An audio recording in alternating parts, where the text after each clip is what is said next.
Hello people, it's Captain Trucker. Thanks for coming back. Please subscribe. So I got to talk in this video about the mental health kind of crisis in America and what we can learn from the Philippines and those cultures. And I'm going to outline at the end of the video specific steps that we can do as U.S. citizens to start reforming this mental health industry and stuff we can proactively do to better the lives of Americans instead of just putting them all on drugs. So we got a serious thing going on in this country, ladies and gentlemen. America has become the drug culture capital of the planet, all right? We're like 1 in 4, 1 in 5 Americans on psychotropic meds. I think it's like 60, 70 million people. And I've talked about this before. And, you know, a big part of the tragedy here is like, first of all, psychiatry is like one branch in the study of psychology. I call it dime store psychiatry because it's not really a science. Like the DSM is basically these hundreds of pages of these like supposed illnesses. It's like a fortune cookie for psychiatrists to use on their patients, and it's basically designed to keep the, you know, billions of dollars going to these drug companies. And by the time psychiatrists get out of like, you know, med school, and by the time they start drugging up the population, they don't care anymore. They just kind of get them in and out of there in like, you know, 15 minutes, and they're just pretty much there to make money, and they don't have any other options. They become a victim of the industry too. So yeah, psychiatrists are part of the problem as the drug pushers, but also these drug companies are a big part of the problem too. All right. Now, the reason I'm talking about the Philippines is because all the time that I've spent there and other countries, I don't feel the same level of mental illness within the culture, okay? And I think a lot of it is fueled by the combination of individualism and materialism, okay? Combined, okay? It's gone to the point of insanity, all right?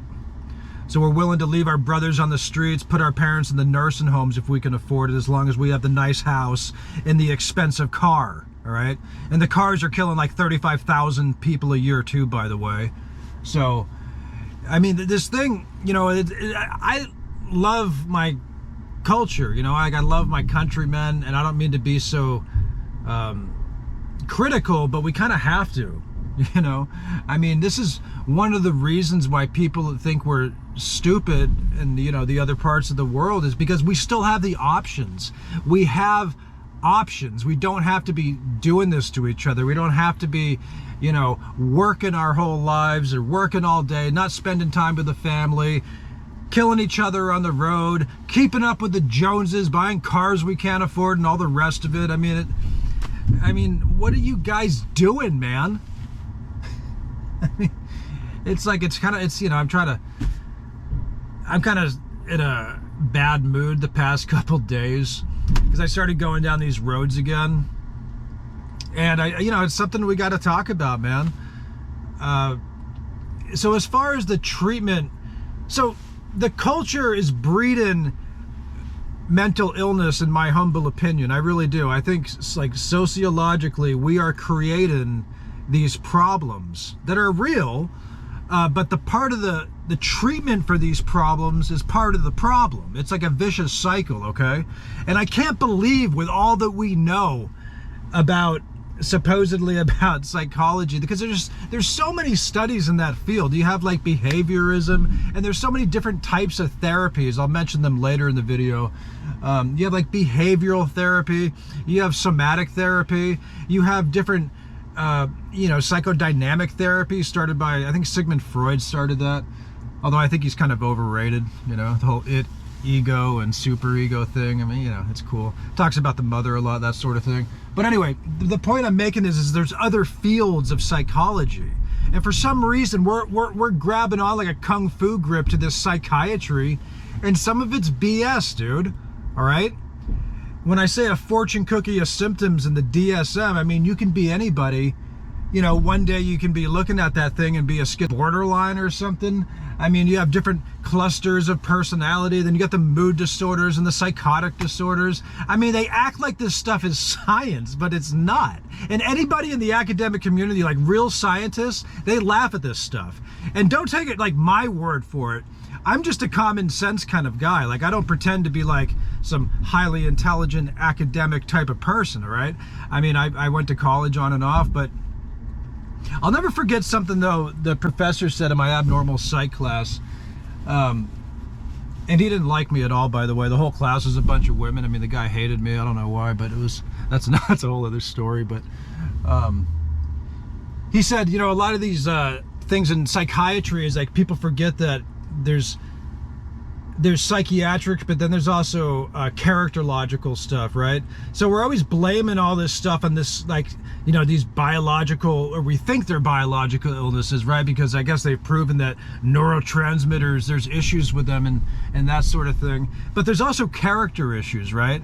Like we seem to forget that, like, people's characters and the way they behave and the way they interact with society and the way their parents can't raise the kids and the kids are being misled by media and all this other crap. You know, there's character issues. So we got to be just real skeptical about a lot of this stuff, man. And, you know, oh, okay, so it's now medical supposedly and it can be proven there's neurotransmitter problems. Like, okay, what does that mean? Like, what came first, the chicken or the egg, right? I think that's the argument. I don't know. That's what they said. But, I mean, there's a spiritual component that we're just totally dismissing, all right? Even, I don't want to get specific about religion, but there's real spiritual things going on, like in the world we live in. I mean, that's my belief. I mean, I think we live in a spiritual world. We live with powers and principalities of higher places. There's battles of duality and good and evil. And I'll tell you one thing, like one of the problems, not problems, but one of the traumas that I've had in my life, and it's happened a few times, and I'm just going to be very candid about this. I never told anybody this, but I've talked about it in some of my other videos about, you know, the dark period of my life that I went through before I came to the Philippines. But I think that some people are born with certain spiritual insights, maybe. I don't want to sound pretentious and call it gifts, but I'm just saying, like, some people see certain things. Like, I'm just saying, right? Like, one guy's a good driver, the other guy's good working in the warehouse. Like an engineer, a chemical engineer is good at that, but a doctor's good at this, and you have like different types of lawyers or something like this. But anyway, but yeah, I saw some things that were really bad, man, and it was very real. All right, that can be quite, like, cause trauma, and it's not just easy to like snap out of that and get over it, right? But you got to look at these things from different perspectives too, and that's kind of the point I'm drawing, is like what helped me basically was becoming like a better person, a better character of myself, and getting closer to God as a result, and being more responsible and stuff like that. That's the stuff that's helped me in life. Now, my only point in saying this is that there's so many different treatment options for people that if they're suffering something in life, you know, whether they go down if they seek help from their church or help from this or that. Like I said, there's a lot of different options available, and we're putting way too much and a dangerous emphasis on this psychiatric crap that's like pervading and poisoning society as we speak, okay? We don't know the long-term effects of some of these medications that they're experimenting on, not just with adults, but kids taking this crap like candy, okay? Look at the home, all right? Just look at the home.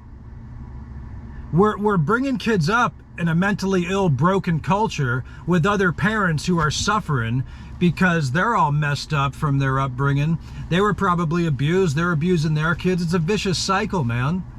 All right? Like, some of this stuff isn't the hardest thing to figure out. And the solution of it is not to give these kids all these labels and drugs. I mean, like, hello, wake up. So the thing about the Philippines culture, which is interesting, is they have this old, I don't want to call it old school, but or ancient beliefs, if you will. But you see, they kind of keep things more simple. I think, like, and I've heard stories in folklore and from a few people, but yeah, they think if people are suffering from strange afflictions and whatnot, or, you know, acting bizarre and stuff like this, they, you know, they think some of it is like spiritual, you know, like they have ghosts and they're haunted and they need God and they got, you know, demons afflicting them and stuff, and, like, you know, scary stuff like that. But the whole thing is that we're not supposed to live in fear, right? And see, it's not necessarily ignorant, because that's the irony of, like, Western society in America, is that we think we're so advanced as a culture, as a civilization, because we have all this technology and we got all these medicines and we have all this education, and, like, that's the tragedy and that's the irony, is like how stupid we miss the basics, right? The basic things of, like, putting family first and work second, and treating this kind of stuff. Guys, I'm talking about 70 million people, 60, 70 million people, like, taking all these drugs and medicines. It's no longer like some secret. It's no longer even like abnormal, right? Like, the abnormal is supposedly now the new normal. So, you know, they should just start putting this on job applications. You know what I mean? I mean, people should just start wearing, like, they should start wearing, like, DSM labels. But listen, most of the history of, like, psychiatry was arguably based in, you know, potential evils towards humanity, right? I mean, well, they're still doing shock therapies to people. Like 100,000 Americans a year, they still get electroshock therapy, okay? Now, back in the day, back in the 30s, 40s, 50s, maybe beyond, they were given this electric shock to people as a form of, like, punishment. And they didn't even used to give them anesthesia. So what would happen is it induces, like, this electrically charged seizure, and people just end up convulsing themselves to the point where they break their own spine. So they used to, like, hold them down and give them mouth guards. Anyways, it was horrifying. But that's what they were doing in psychiatry. Like, it hasn't evolved that much. Now they give them anesthesia, but it's just more civilized now, right? It's supposedly more advanced, but I mean, it's not. That's the problem. And back in the day, they were giving people lobotomies, dude. They were cutting out in their frontal lobes. Like, they call it psychosurgery. I mean, like, back in the day, they were probably like, yeah, this is what they need, you know? Unbelievable. But I can't believe how our culture is just accepting all this stuff as normal. Even, like, somewhat educated people, I hear them using these terms, these dime store psych terms, like they're always diagnosing people, like, oh, he's narcissistic and he's bipolar. It's like, I mean, what is this, you know? Like, they're not, where's the spiritual component to this? Where's the actual therapy? There's so many different fields of therapy within psychology. Hold on, let me get a few of them. Anyway, like I said, so many different types of therapies, man. I mean, you got, like, humanistic therapy, excuse me, developed by Carl Rogers, client-centered therapy. Then you had Gestalt therapy. It focuses on movement and awareness and the integration of the mind and body. And then you got, like, cognitive behavioral therapies, created by Albert Ellis, this one named rational emotive behavior therapy. Then you got dialectic behavior therapy, by Marsha Linehan. Combines cognitive behavioral techniques with the concept of mindfulness, acceptance, and emotion regulation. Yeah, and you got all other mindful-based therapies. I mean, there's so many different fields and treatments in psychology, and yet, like I said, we're focused on this drugging up the United States culture thing. It's unbelievable, man. It really is. And then you got existential therapy. There's one called logotherapy, developed by Viktor Frankl. Helps the clients find the meaning of life, focusing on their values and goals. Existential analysis, you know, focuses on individuals struggling with, like, life's fundamental questions, like death, freedom, isolation, stuff like that. But anyway, my point is that there's, and you got somatic therapies too. There's so many different options, okay? And I'm just really getting tired of these lies that are just continued, and I don't get it. All right. It's just about the money. All right. So again, we're always going back to materialism, like to the extreme in this country. All right. And what Americans should be doing, what we should be doing, instead of like watching cable news every night and hoping the next political leader is going to save our country and save the economy, is like, we got to take proactive steps as citizens, man. This is what I want to see. This is what we can do to help with some of this garbage, all right, of drugging up kids in America and adults and misleading them. What we can do is start bringing social awareness to these issues, get other influencers on social media. We got to start boycotting some of these psychopharmaceutical companies. I want to see lawyers get together and sue some of these psychiatrists and hold some of them accountable, okay, for malpractice, for recklessness, all right? Some of these psychiatrists are a joke. I've met these guys like at gyms and just talked to them like as friends. I mean, they make jokes about drugging up their patients and stuff, you know what I mean? Because they know what they do, you know? That's all they do. It's ridiculous.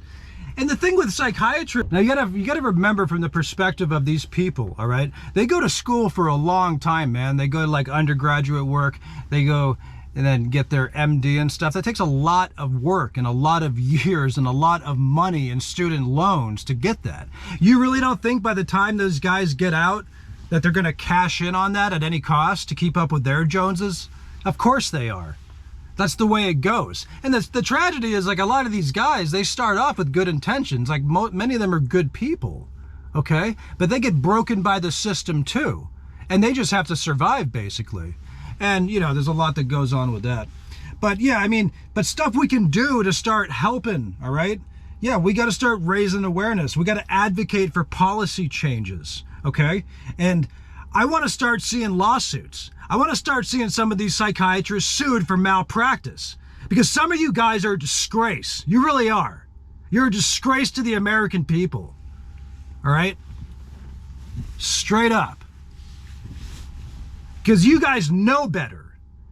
You know about these studies, and you know the fallacies in them, but you're pushing it. You're pushing the garbage narratives to make money. So we got to start calling on these guys, you know, people to start suing some of these guys. I mean, am I angry? I don't know why I'm yelling. I'm having a good time. Anyway, and yeah, we got to demand transparency. That's the other thing. Between the financial relationships between psychiatrists and drug companies, right? That's important. It can make patients informed. And like I said, we got to promote alternative treatments, okay? And I went through some of them earlier. And yeah, we got to boycott unethical companies. And the other thing with that in these drug companies, that's the other thing about filing lawsuits and stuff. Not me. I just want to encourage other people to do this. But go research the money trail, folks. Always follow the money, okay? See, again, we're always looking to like the government of the US and these politicians to solve problems. It's like, we got to look at these corporations. We got to find out some of these executives, where they're putting the money, who's making the money, and we got to hold these people accountable, okay? The people overseeing these drug companies, all right? So yeah, more awareness, man. And for God's sakes, man, you Americans out there, man, let's help each other, man. Let's to reform this industry, because it needs serious surgery for our culture and for the future, because it's only getting worse, all right? And yeah, that's what we can learn from like the Philippines, for instance, is basically to go back to basics and how we solve what arguably are cultural problems of family, of communities, and you know, business affecting that type of stuff. So we really got to go back to basics, guys. That's kind of what it comes down to. I mean, and by the way, I'm not against like people taking medicine. I want to be clear on that. I'm not advocating that like nobody should be on medication. In fact, I mean, especially, and it can definitely help some people, okay? And I've heard, you know, like expats go into the Philippines and stuff, like it, you know, it's not advisable to suddenly, you know, go off your meds or something, especially if you need them, especially in that country, man, because a lot of guys, well, some guys get caught up in alcohol, and especially, you know, expats that isolate themselves in those countries, they can struggle with mental health issues. So, I mean, I would advise to stay on them for sure. I'm not saying that everybody should not take them or something. That's not what I mean. But anyway, yeah, we got to get out of this individualistic, materialistic mindset of how we approach and treat life and approach everything, man. We really do. There's so much we can learn, and that's the thing, is that we have all the opportunities. Like, we as a people, we can change it. Like, we can help ourselves here in America. We don't have to rely on something or somebody to save us or something, because we can do it. So let's do it, you know. Let's start advocating, let's start encouraging people, and let's bring more awareness to these issues, guys. All right, it's Captain Trucker. You all take care. Be good. Bye-bye. And please subscribe. Thanks for all the comments, by the way. Your comments are awesome. I'm trying to find more time to reply. It's just because I'm on the road so much that I read a lot of your comments before I go to bed, and then I can't always reply, but I appreciate them all. I read them all. I'll talk to you all soon. Thank you.